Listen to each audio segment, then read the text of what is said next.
Welcome to Ananthagiri news. Telangana ప్రత్యేక రాష్ట్ర సాధనే లక్ష్యంగా పోరాటం చేసిన ఉద్యమ నాయకుడు ఇప్పుడు దయనీయ స్థితిలో ఉన్నాడు. ఉద్యమంలో ప్రతి కార్యక్రమంలోనూ భాగస్వామ్యం అయ్యాడు. అతడే కల్కోడ నర్సింలు. మర్పల్లి మండలం కల్కోడ గ్రామానికి చెందిన నర్సింలు తెలంగాణ జేఏసీలో కీలకంగా వ్యవహరించారు. 3 ఏళ్ల కిందట నర్సింలు తీవ్ర అనారోగ్యానికి గురై మంచానికే పరిమితమయ్యాడు.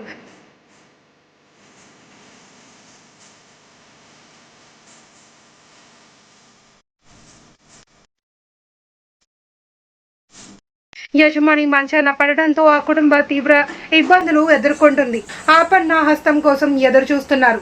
ప్రభుత్వ అధికారులు ఆర్థిక ఇబ్బందులు ఎదుర్కొంటుంది. పట్టించుకోవడం లేదని, ఆదరించే వారే కరువయ్యారని కన్నీరు పెడుతుంది.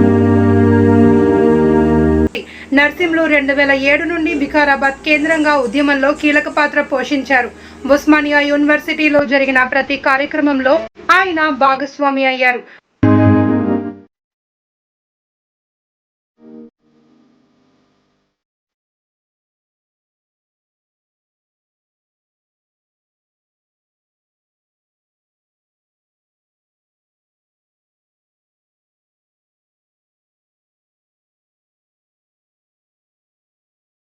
పోలీసులు లాఠీ దెబ్బలు తిన్నారు.